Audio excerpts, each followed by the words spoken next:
রমজানে মাঝে মাঝে তারাবির নামাজ ছুটে যায়। যদি আমার তারাবির নামাজ ছুটে যায়, এতে কি আমার রোজা আদায় হবে বা রোজার পূর্ণতাতে কোনো সমস্যা হবে কিনা? ভাইরা আমার, রমজান মাসে তারাবির নামাজ না পড়লে আমরা অনেকে মনে করি যে তার রোজাতে বোধহয় অসুবিধা হবে। এটা সম্পূর্ণ ভুল ধারণা। তারাবি একটা ইবাদত, রমজানের রোজাটা আরেকটা ইবাদত। যেহেতু তারাবি না পড়লেও রমজানের রোজা হয়ে যায়, তাহলে তারাবি পড়ার কি আর দরকার আছে? কেন? রোজা তো হয়ে যাবে। আলাদা ইবাদত।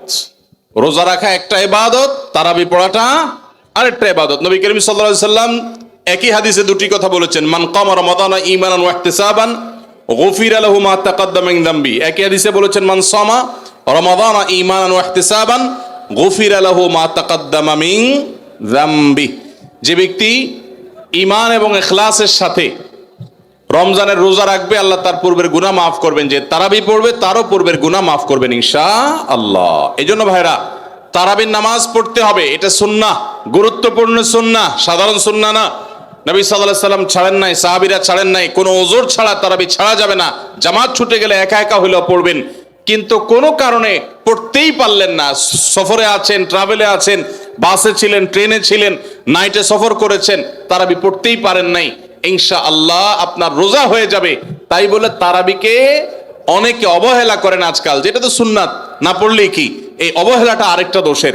তাহলে আমাদের মধ্যে দুইটাই সীমা লঙ্ঘন। কেউ মনে করেন তারাবি না পড়লে রোজাই হবে না, এটা হলো বাড়াবাড়ি। আবার অনেকে মনে করে তারাবি না পড়লেই বা কি, এটা হলো ছাড়াছাড়ি। এই বাড়াবাড়ি এবং ছাড়াছাড়ির মধ্যে আমাদের থাকতে হবে। আল্লাহ আমাদের তৌফিক দান করুন। জি। হুজুর, রমজান মাসে কন্যার বাড়ি থেকে ছেলের বাড়িতে ইফতার না পাঠালে শ্বশুর শাশুড়ি গালমন্দ করে, এমন অবস্থায় কি করা উচিত? কন্যার বাড়িতে কি ইফতার পাঠানো উচিত? আপনার কাছে জানতে চাই। ভাইরা আমার, আমাদের সমাজে বহুল প্রচলিত, বহুল প্রতিষ্ঠিত কুসংস্কারগুলোর মধ্যে থেকে একটি হলো এটি যে মেয়ের বাবার বাড়ি থেকে রমজান আসলে ইফতারের বিভিন্ন আইটেমের জন্য ছেলে, ছেলের মা, ছেলের বাবা, ছেলের গোষ্ঠী, ছেলের বিভিন্ন মহিলারা, ওই ফ্যামিলির তারা অপেক্ষায় থাকে। আল্লাহর জমিনে যদি 10টা নিকৃষ্টতম ছোট লোকই থাকে, তার একটা হলো এইটা। যুবক ভাইরা, কোন যুবক হাত তুলে বলতে পারবেন যে আমার শ্বশুরবাড়ি থেকে রমজান উপলক্ষে এরকম কোন ভিক্ষাবৃত্তি আমরা করতে দেই নাই?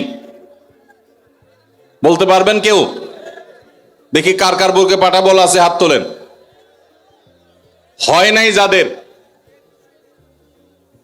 বাবাজি আপনি হাত তুলছেন, আপনাদের আমল তো এগুলো ছিলই না। আপনি হুদাই ক্রেডিট নিচ্ছেন কেন? এগুলো তো নতুন, আমাদের দেশে নতুন ফিতনা শুরু হয়েছে। এই দাঁড়িয়ালা ভাই, আপনি হাত তুলছেন কি বুঝা? বলেন বলেন, কি বুঝে হাত তুললেন? আপনার শ্বশুর বাড়ি থেকে ইফতার আসে নাই? হ্যাঁ, আসে নাই? বিয়ে করছেন? হ্যাঁ, বিয়ে করছেন, শ্বশুর বাড়ি থেকে ইফতার আসে নাই? গরিব তারা, মানে কারণ কি? ভাইয়েরা আমার, এদেশ থেকে যৌতুককে ওলামায়ে কেরাম মিম্বর থেকে, মাহফিলের মঞ্চ থেকে ঝেঁটিয়ে বিদায় করেছেন, আলহামদুলিল্লাহ। যৌতুকের অভিশাপ থেকে এদেশকে মুক্ত করেছেন ওলামায়ে কেরাম। একচেটিয়া অবদান এদেশের ওলামায়ে কেরামের এই কাজটা। যৌতুক চলে গেলে কি হবে? ইফতারের নামে যৌতুক এখনো বাকি আছে, এইটা আমাদের দূর করতে হবে কি হবে না? অনেক যুবক আছে, তারা বলে যে আমার শ্বশুরবাড়ির লোকেরা খুশি মনে দেয়। ভালো করে শুনে রাখেন, 2 নাম্বারের অপর নাম হলো এখন খুশি মনে দেওয়া। ঘুষখোর সেও বলে খুশি হয়ে দিস, যৌতুকখোর সেও বলে বেহিসাব খুশি হয়ে দিস। শুধু খুশি হয়ে না, জোর করেও দেয়। জোর করে দিবে না, কি করবে? তার মেয়েটার শান্তি দরকার তার। আপনি যদি বাপের বেটা হয়ে থাকেন, মুসলমানের সন্তান হয়ে থাকেন, বিনয়ের সাথে শাশুড়িকে বলবেন, শ্বশুরকে বলবেন, কোনো কিচ্ছু আমার এখানে পাঠাবেন না, পাঠালে আমি মনে কষ্ট পাবো, উল্টা পারলে আমি দিব। একটা কথা আমি সবসময় বলি ভাই, একটা মেয়েকে কষ্ট করে গর্ভধারণ করা, জন্মের পর থেকে নিয়ে তাদেরকে পড়ালেখা ভরণ পোষণ দিয়ে বড় করে যখন সে সার্বিকভাবে একজন পূর্ণাঙ্গ মানুষে পরিণত হয়েছে, সুশিক্ষিত হয়েছে, সুস্থ সবল হয়েছে, সুঠামদেহী হয়েছে, তখন তাকে ছেলে পক্ষের হাতে তুলে দেয়। সারা জীবন এই মহিলাটার পেছনে ইনভেস্ট করেছে কে? তার বাবা মা। আর ভোগ করছে কে? স্বামী এবং স্বামীর ফ্যামিলি। ঠিক না ভাই? ঠিক। পড়ালেখা করাইছে মেয়ের বাপ মা, ওই পড়ালেখা দিয়া, ওই শিক্ষা দিয়া স্বামীর ছেলে মেয়েকে সে পড়ালেখা করায়। ঠিক না ভাই? ঠিক। রান্না বাড়াটা শিখাইছে তার মা, ওই শিক্ষা দিয়ে রান্না বাড়া করে খাওয়ায় কারে? স্বামীকে, শ্বশুর শাশুড়িকে। ঠিক না ভাই? ঠিক। তাহলে উচিত হলো ছেলে পক্ষের মেয়ে পক্ষকে এটা বলা, বেঈসাবকে বলবে, ছেলের বাবা মেয়ের বাবাকে বলবে, বাবাজি বা ভাই, আপনার মেয়ে তাকে মানুষ করতে যত টাকা পয়সা লাগছে তার সব কিছু আমি দিতে চাই। এরপরও তো কোনো মানুষ কেনা যায় না, এটা কেনার জন্য দেওয়া না, অন্তত কৃতজ্ঞতা আদায়ের জন্য দেওয়া, এটা বলা দরকার ছিল। সেটা না করে উল্টা আস্ত একটা মেয়ে দিয়ে দিল, তার সাথে আবার আপনি যৌতুক আশা করছেন। আপনার চাইতে বড় ছোট লোক আল্লাহর জমিনে আর হতে। এই সমস্ত ভিখারীদেরকে ধরে ধরে আসুন্নাহ ফাউন্ডেশন ইফতার প্রজেক্টের জন্য পাঠায় দিবেন।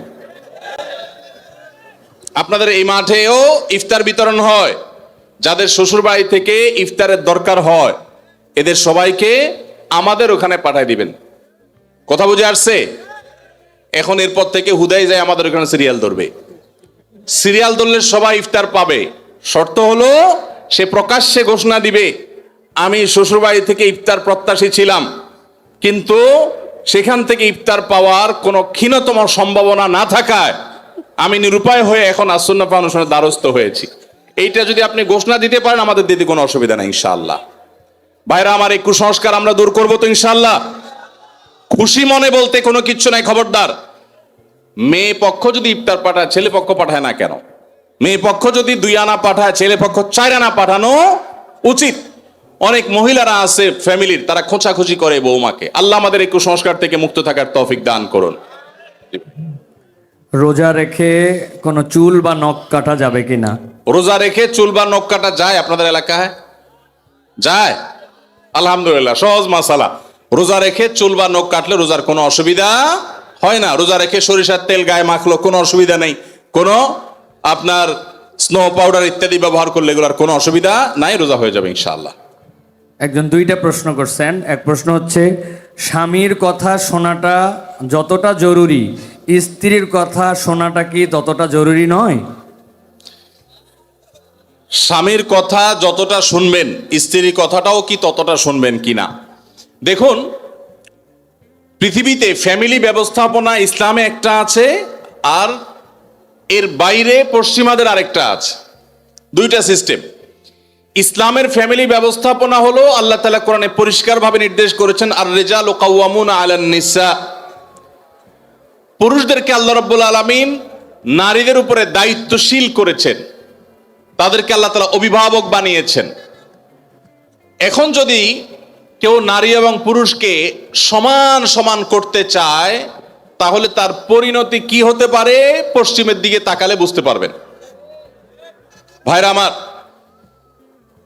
একটা ছোট্ট মুদি দোকানও যদি আপনি চালাইতে হয়, একজন মালিক আর একজন শ্রমিক বা কর্মচারী থাকা লাগে কি লাগে না? 2জনই মালিক, সমান সমান শেয়ার, দুজনই দোকানটা পরিচালনা করে, দোকানটা ঠিক মতো চলবে? কারণ সকাল বিকাল গন্ডগোল বাঁধবে। ঠিক না বে ঠিক? এভাবে কোনো দোকান যদি না চলে, তাহলে একটা সংসার কখনো সুষ্ঠুভাবে চলতে আপনি কাউকে না কাউকে অভিভাবক মানতেই হবে। হ্যাঁ, এর মানে এই না যে অভিভাবক যা খুশি তা করতে পারে, জুলুম করতে পারে, অন্যায় নির্দেশ দিলেও সে অধিকার আছে, সেটা ইসলাম বলে না, কখনো বলে না। ভাইরা আমার, আজকের পৃথিবী নারীদেরকে সমান অধিকার দিতে বলে, ইসলাম ন্যায্য অধিকার দিতে বলে। ইসলাম কি দিতে বলে? সমান দিলে সব সময় সমতা হয় না, ন্যায্য দিলে সব সময় সমতা, ন্যায্যতা যেটা যৌক্তিকতা সেটাই হয়। আল্লাহ আমাদেরকে বুঝার তৌফিক দান করুন। মা বোনরা যদি যৌক্তিক কোনো আবদার চাহিদা পেশ করেন, সেটা স্বামী কখনো কখনো শুনতে বাধ্য যদি সেটা তার অধিকারের বিষয় হয়, আর কখনো কখনো বাধ্য না হলেও স্বামীকে আল্লাহ তাআলা উদ্বুদ্ধ করেছেন। নবী করিম সাল্লাল্লাহু আলাইহি সাল্লাম তার স্ত্রী আমাদের মা আয়েশা রাদিয়াল্লাহু তাআলা আনহাকে খেলা দেখতে নিয়ে গেছেন। আম্মা জান আয়েশা রাদিয়াল্লাহু তাআলা আনহা এই হাদিস বর্ণনা করার পরে বলেছেন, ফাকদুরু কদরাল জারিয়াতিল হাদিসাতি সিন্নি আল হারিসাতি আলাল লাহবি। ও দুনিয়ার পুরুষেরা, যুবকেরা, স্বামীরা, শুনে রাখো, আল্লাহর নবী সাল্লাল্লাহু আলাইহি সাল্লাম নবী হওয়ার পরও, এত ব্যস্ত মানুষ হওয়ার পরও তিনি তার স্ত্রী হিসেবে আমি যখন তার কাছে খেলা দেখতে চেয়েছি তিনি নিয়ে গেছেন। যতক্ষণ পর্যন্ত আমি নিজে বিরক্ত হয়ে উঠে না আসি ততক্ষণ পর্যন্ত নবী সাল্লাল্লাহু আলাইহি সাল্লাম বসেছিলেন, আমাকে নিয়ে আসেন নাই, বলেন নাই আয়েশা চলো আর কত দেখবা, এটা বলেন নাই। অতএব তোমরা তোমাদের কম বয়স্ক যে সমস্ত স্ত্রীগণ আছেন তাদের বিনোদনের প্রতি, আনন্দের প্রতি তোমরা খেয়াল রাখবে, এটা আমাদের আয়েশা বলেছেন। তাহলে বোঝা গেল স্ত্রী যদি কিছু চায় সেটা পূরণ করবার জন্য স্বামী যথাযোগ্য চেষ্টা করবেন, যদি অন্যায্য না হয়, অন্যায় না হয়, অযৌক্তিক চাওয়া না হয়। কিন্তু এর মানে এই না যে ইসলাম সবাইকে সমান অধিকার দিয়েছে, সমান অধিকার দিলে মারামারি ছাড়া আর কিচ্ছু হবে না। পশ্চিমে যান, কোনো সংসার বলতে কিচ্ছু নাই। গত সপ্তাহের কথা, নিউজিল্যান্ডের একটা শহরে অকল্যান্ডে আমাদের এক প্রবাসী বাংলাদেশি ভাই বুয়েটিয়ান, ওনার বাসায় উনি নিয়ে গেলেন ফজরের নামাজ পড়ে, মসজিদ থেকে পাশে ওনার বাসা। তো ওনার বাসায় গিয়ে আমি একটু আশপাশে কিছু গাছ টাছ দেখলাম, দেখে বের হচ্ছি। উনি আমাকে দুটা জিনিস দেখালেন। এক হলো বললেন যে ভাই আপনি যে সবজি চাষ করেন ঢাকায়, ওই ভিডিও দেখার পর আমার ওয়াইফের চাপে আমি এই যে লাউ গাছ লাগাইছি, সেই লাউ গায়ে অনেক লাউ ধরছে। চিন্তা করলাম আমরা কাজ করছি এখানে 11,500 কিলোমিটার দূরে আমল হয়েছে আলহামদুলিল্লাহ, 11,500 কিলোমিটার দূরে। তো তার একজন প্রতিবেশী বৃদ্ধ, বয়স 65 থেকে 70 হবে, এই ভদ্রলোকের সাথে আমার পরিচয় করায় বললেন যে আমার নেইবর, আমার প্রতিবেশী।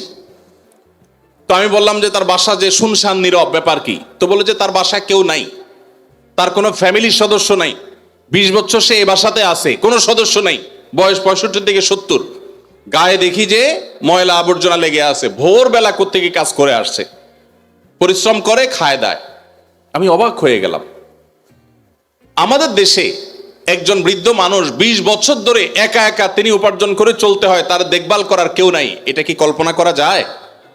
আপনি যদি ট্রাভেল করেন সারা দুনিয়াতে দেখবেন বৃদ্ধ বৃদ্ধ মহিলা 60, 65, 70, 80 বছর একা একা ট্রাভেল করছে, কেউ তাদের সাথে নাই। ইসলাম যে পরিবার ব্যবস্থাপনা রেখেছে এটার উপরে পোদ্দারি করতে গিয়ে গোটা পৃথিবীর বেশিরভাগ দেশগুলো নিঃস্ব হয়ে গেছে। অতএব আমরা যারা আল্লাহর বিধানের সাথে পাল্লা দিতে যাব তাদের গোল্লায় যাওয়া ছাড়া কোনো উপায় থাকবে না। মেয়েদেরকে ইসলাম সমান অধিকার দিতে বলে না, কোন কোন ক্ষেত্রে ছেলেদের চাইতে বেশিও দিতে বলে, আবার কোন কোন ক্ষেত্রে কমও দিতে বলে, যেখানে যতটুকু প্রয়োজন ততটুকু। অতএব শেয়ানে শেয়ানে সমানে সমানে যদি নড়তে চান তো ওদের যে অবস্থা হয়েছে, সংসার ভেঙে গেছে, পরিবার ব্যবস্থা ভেঙে গেছে, সে অবস্থা আমাদের হবে। আমি ওই ভাইকে জিজ্ঞেস করলাম এই লোকটা ফ্যামিলি ছাড়া কেন থাকে, কারো কি একা থাকতে ভালো লাগে? তখন তিনি আমাকে বললেন ভাই সাদে থাকে না, এই জন্য ফ্যামিলি ছাড়া থাকে যে বইয়ের সাথে তো 2 দিনে বেশি 3 দিন বনবে না। নিয়ম হলো, আইন হলো, বেশিরভাগ উন্নত দেশগুলোর আইন একই রকম। 3 বছর যদি বিবাহ লাস্টিং করে, বিচ্ছেদ হলে স্বামীর যা উপার্জন আছে তার অর্ধেক স্ত্রী, স্ত্রীর যা উপার্জন আছে তার অর্ধেক স্বামী পেয়ে যাবে। এই আইনের কারণে মানুষ বিবাহ করতে চায় না, অবৈধ সম্পর্ক দিয়ে সে কাজ সারে, যার কারণে সন্তান হয় না, জেনারেশনের মধ্যে গ্যাপ তৈরি হয়ে যাচ্ছে।